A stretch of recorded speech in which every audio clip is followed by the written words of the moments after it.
Okay, let's get going here. Adjust this just a little bit. Okay, so I'm doing a problem that was proposed yesterday, an irregular pentagon that can't be perfectly inscribed into a circle. By the way, it's 4:15. This is video number 49, and take me a little while, but I plan to solve all three problems that were proposed yesterday. And we'll see some new ideas today as we work along. So the object is to find the area of this object and then the perimeter. Well, we know it's an equilateral triangle, so we just sort of put it together. It's a compound object, and we need to figure out the area of this, and then we add it, of course, to the trapezoid. So we'll do the equilateral triangle first. I'll make a bigger one here, and I'd like to make a point, but we'll get to it in a second. Since this is 4, this is 4, this is 2, and this is 2, I need to calculate the height. I'm thinking all along 1/2 base times height.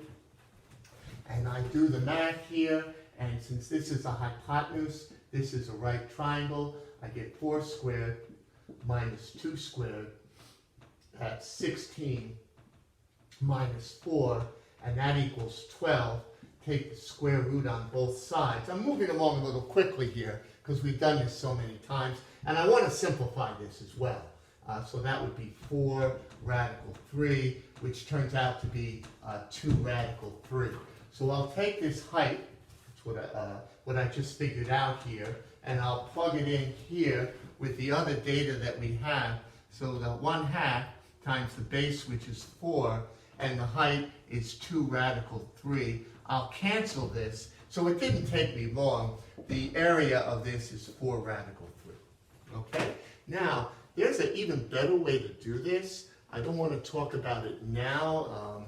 I'll probably go into it tomorrow when I give you a new problem, but interesting to observe that. Notice also that the radical 3 never goes away. Only this coefficient hangs around. We'll talk about that for area and linearity. Okay? So next, if the whole height of everybody is 4 radical 3, then I have to figure out what the height is. But I just did that. The height is going to be 2 radical 3. When we found the area, which was 1/2 times 4 times 2 radical 3, that was the height. That was the base, and there's the formula there. So it was included in this thing here. Also, since it's linear, I could have just multiplied it by the scale factor, which is 4. But the scale factor of the area is going to be 16. We'll talk about that perhaps tomorrow. So here we have height equals 2 times radical 3 over here. So 4 radical 3 minus 2 radical 3 equals 2 radical 3, and there we go. There's the height of the trapezoid. Okay, so I'll just put that there. I'll make a nicer trapezoid, or is it my forte? There we go. And since there's symmetry, I'll be able to easily figure out what's going on here. My formula is height is the base 1 plus base 2 divided by 2. So that means the height, which we just calculated, is 2 radical 3 times 4 plus 2. The data here from yesterday gave you this is 2. And I'll divide the whole thing by 2. And that gives me 2 radical 3 times 3. As you can see, 6 divided by 2 is 3. So here we go. It's 6 radical 3. Okay? So now I put everything together, and just like adding 4x plus 6x would be the same as adding 4 radical 3 plus 6 radical 3. So the area is 10 radical 3. All right? Square units. And I want to talk a little bit about that in a couple minutes. Okay, so now I just have to figure out the perimeter. To figure out the perimeter, I need to figure out the slant of this hypotenuse, given that I know the height already. So all I have to do is I realize that, here I'll enlarge this trapezoid for you, okay? and we take advantage of symmetry in the theorem of Pythagoras. The height is 2 radical 3.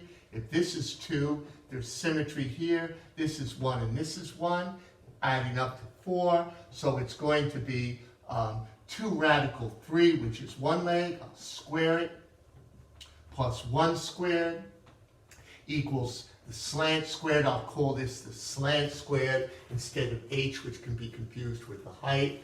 Well, 2 squared is 4. Radical 3 squared is 3. 1 squared is 1. Take the square root on both sides. And I end up with the side equals radical 13. Oh, okay. I'm doing okay now. I put everything together, and I have radical 13 over here, plus radical 13 over here, and I just add up my sides. I'll do that over here, and the perimeter is going to equal 4 plus 4 plus 2 plus 2 radical 13, since there are 2 of them, and I add that all together, and I get 10 plus 2 radical 13, and then I'm going to do something really quick here. It's not a bad idea to do so. I'm going to factor out the 2, and this will become very important when we do polynomials. And this is the simplified form here, factored. But either answer is totally correct, and I'll leave it like that, and that's how we did that problem right there. We turn our attention right away to number 2, erasing everything here. Erasing everything here. Okay, I'll do similar ones tomorrow. I'll propose some problems later this afternoon. Okay, and in number 2, we have a equilateral triangle whose sides we don't know, propped over a square. Let's see if I can make the art a little more comprehensible here. Yeah, that looks pretty good. Okay, so there we are, and the only information we're given is that this is a diagonal. Oops. Which equals 1 unit. So there's your diagonal there, and we don't know what the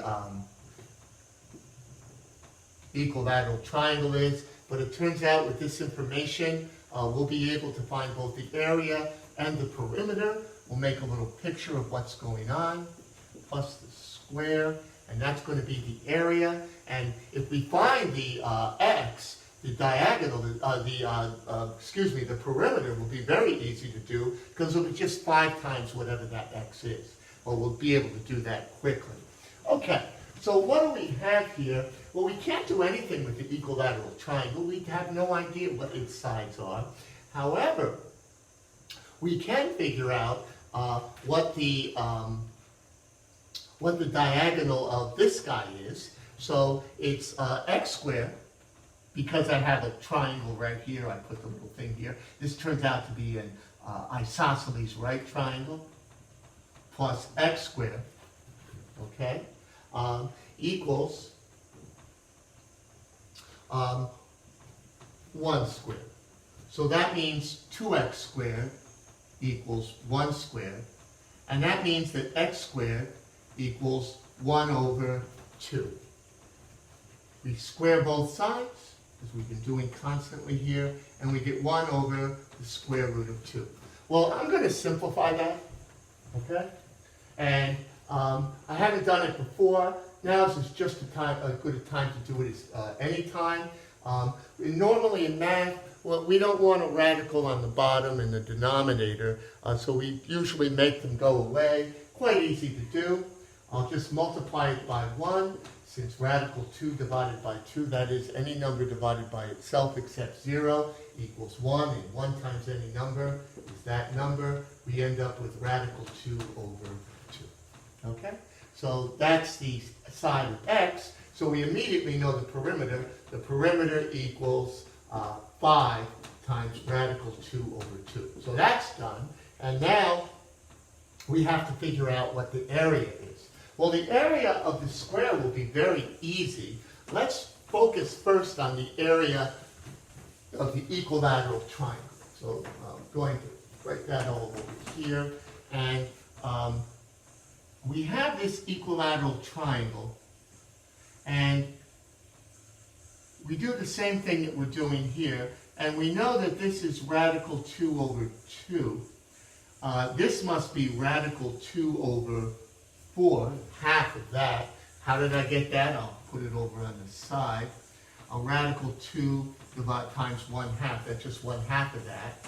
And we need to know the h here. If we find the h, then we'll be in good shape and we'll be able to use our formula 1/2 base times height. So let's do that. It's radical 2 divided by 2 squared minus radical 2 4 squared is going to equal 8 squared. H not hypotenuse, h is the height here. Square both sides, that's 2 over 4 minus 2 over 16. Multiply both sides by 4. You're just multiplying by 1, if you understand me here. And I get 8 over 16 minus 2 over 16 equals 6 over 16, which equals 3 over 8. And I take the square root of that, and now I'm going to simplify 3 over radical 8 again. And let's do that. It's really not so bad. I could use this number, I keep saying that, but it's much better to simplify, and the practice will be really good for you. Radical 8 has been pointed out in some of the homeworks that we did, is radical 2 over 3. Again, for those of you who are still struggling to understand that idea, there's your explanation. So there's 2 radical 2.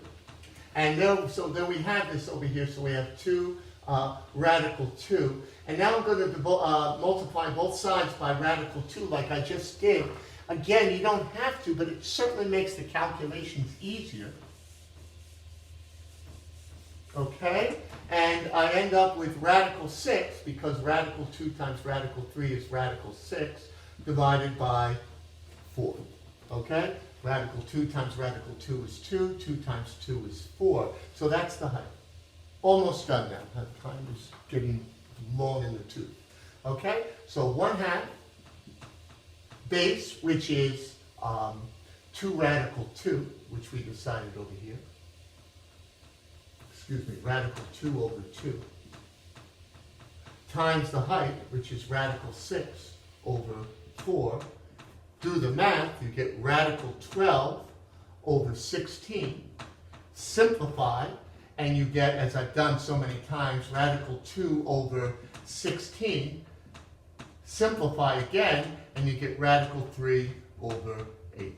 And that would be the area of the equilateral triangle. So there we go, radical 3 over 8.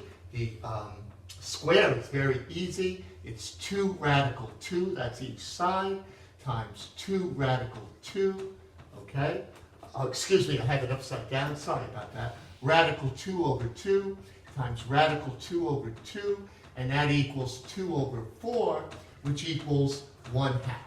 There we go. So it's radical 3 over 8 plus 1/2, which is the same as saying radical 3 over 8 plus 4 over 8, back in 6th grade again, as always.